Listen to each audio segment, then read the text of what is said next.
ప్రభునందు ప్రియమైన శ్రోతలకు వందనములు. ఈ పోడ్కాస్ట్ కార్యక్రమంనకు స్వాగతం. మీ అందరి కొరకు ఈ కార్యక్రమమును ప్రసారం చేయుచున్నాం. విని దైవాశీస్సులు పొందుకోగలరు.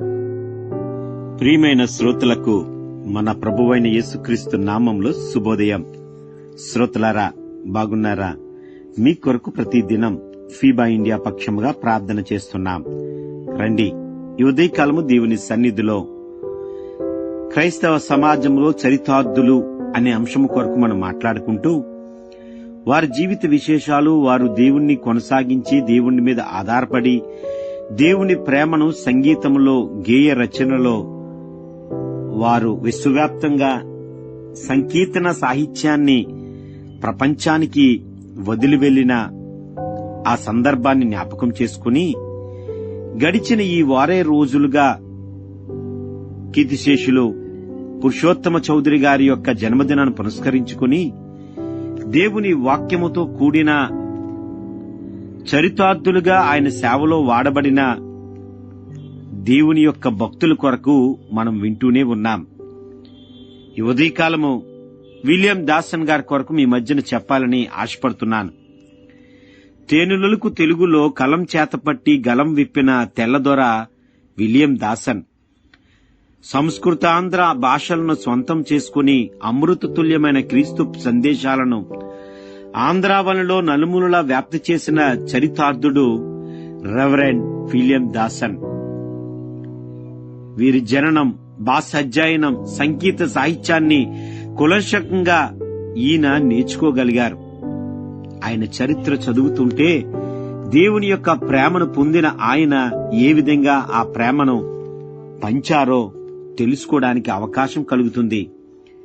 ఆంధ్ర క్రైస్తవ కీర్తనలు 212, ఆంధ్ర క్రైస్తవ కీర్తనలో 119, ఆంధ్ర క్రైస్తవ కీర్తనలో 399, 372, 274, 44 ఇలా చెప్పుకుంటూ పోతే అనేకమైన కీర్తనలు విలియం దాసన్ గారి ద్వారా రచించబడ్డాయి.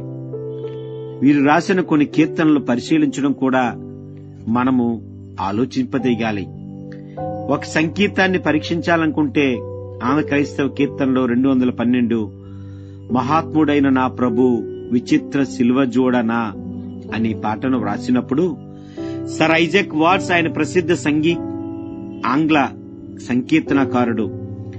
ఈ సంగీతానికి బహుగా ప్రాచుర్యం పొందిన సంగీతం 200 పైచిలుకు భాషలోకి ఈ సంగీతం అనువదితమైందంటే ఇది ఎంతగా ప్రజాదరణ పొందిందో ఊహించుకోవచ్చు. హెన్రీ డేవిస్ అనే వ్యక్తి దీన్ని తెలుగులోకి అనువదించాడు.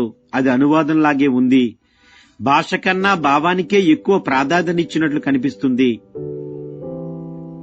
అంతంత మాత్రాన భాష మరీ అధ్వానంగా ఉందని చెప్పడం కాదు గాని అటు భాషా పటిమలతో పాటు ఇటు భావ వ్యక్తీకరణలో ఛందోప్రేతమైన రీతిలో అనువాదం జరగలేదనే చెప్పవచ్చు.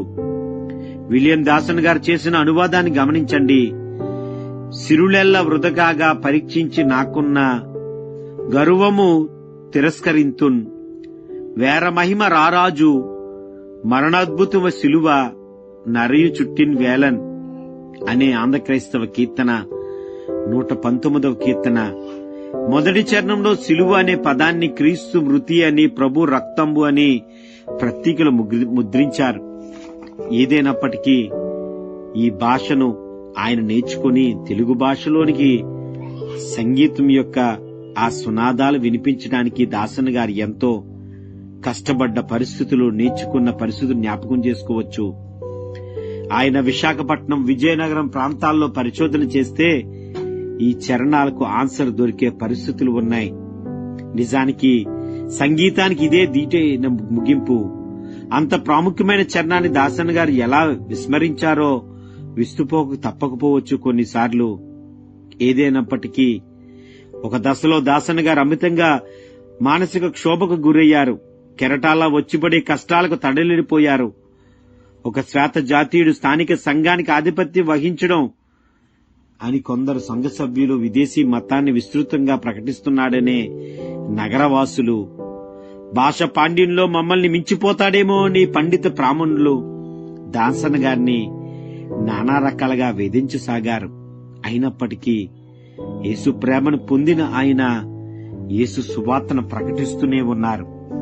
ఆయన చేసిన సేవకు అనేక రకాలైన ఆంధ్ర క్రైస్తవ కీర్తనలు, సంగీతాలు బయటికి వచ్చిన పరిస్థితిలో ఉన్నాయి. క్రైస్తవ సంఘాలకు వీరు చేసిన మహోపకారం ఒకటి ఉంది. అదేంటంటే కీర్తిశేషులు పురుషోత్తమ చౌదరి గారి కీర్తనల్ని, పులిపాత జగన్నాథ్ గారి కీర్తనల్ని, అలాగే వీరి సమకాలికగా చెప్పుకుంటూ ఉంటారు. వారి కీర్తనలు తాను వ్రాసిన కీర్తనలు కలిపి పప్రదంగా కీర్తన పుస్తకాన్ని ప్రచురించారు. కర్ణకారిణిగా ఉన్న కీర్తనలో కొన్ని చరణాలను మరిచిపోవడమో, కొన్ని మాటలు మార్పు చెందడమో, ఉద్ధరించడానికి కష్టంగా ఉన్న వాటిని పూర్తిగా కనుమరుగు చేయడమో జరుగుతుంది. ముద్రితమైన కీర్తనలు విస్తృతంగా నిలిచిపోతాయి.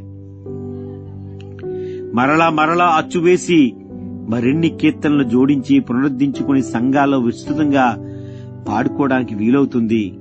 ఆ మేలు చేసిన ఘనత దాసన్ గారికే దక్కుతుంది. ఈ కీర్తన పుస్తకాన్ని దాసన్ కీర్తన పుస్తకం అని ఉద్ధరించేవారు.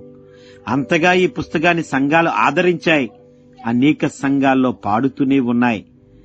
1844లోని ఈ పుస్తకం వెలుగు చూడడం ఆంధ్రవానికి సంక్రమించిన భాగ్యంగా చెప్పుకోవచ్చు.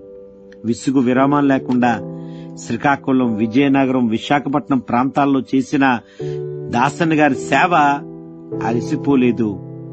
ఆయన 99వ ఏట అనారోగ్యానికి గురయ్యారు. అది మరింత ముదిరి దాసన్ గారిని కదలకుండా చేసింది.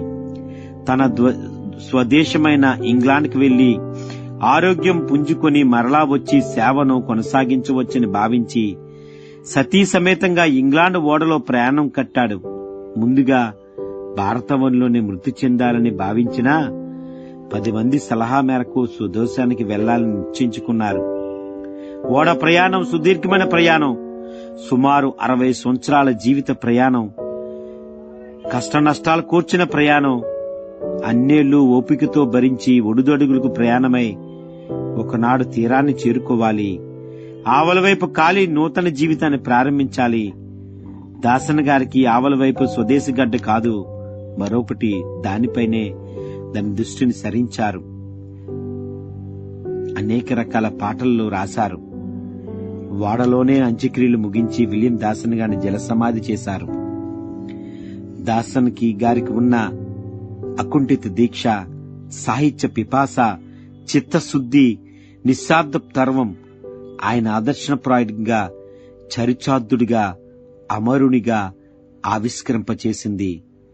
కష్టాల్లో ఉండే వేదను, కష్టాల్లో ఉండే బాధను, వేదనలో ఉండే నొప్పిని విశ్వాసమొక్కటే తీసివేయగలదనే జీవితం చూపించింది. ప్రియమైన శ్రోతలారా, ఆలోచన చేద్దాం. విలియం దాసన్ గారు చేసిన సేవను జ్ఞాపకం చేసుకుందాం. క్రైస్తవ సమాజానికి ఆయన అందించిన పాటల్ని మనం పాడుతూ ఉన్నాం. నీతిమంతులు జ్ఞాపకం చేసుకుంటూ ఆశీర్వాదకరమని చెప్పిన రీతిలో ఈ ఉదయకాలం ఆయన జీవితాన్ని ఆదర్శవంతంగా తీసుకుందాం. దేవుని పాటలు పాడుదాం. విశ్వాసం మీద ఆధారపడుతూ జీవిద్దాం. దేవుడు మన వినికిడిలో ఈ వాక్యాన్ని దీవించును గాక. ఆమేన్. ఈ కార్యక్రమమును గూర్చి మీ సలహాలు మరియు మీ ప్రార్థనా అవసరతల కొరకు మమ్మను సంప్రదించవలసిన మా ఫోన్ నంబర్ 9480585039 మరియు ఈమెయిల్ ఐడి info@fibaonline.org. మా ఫోన్ నంబర్ మరొకసారి 9480585039. Email ID info@fibaonline.org.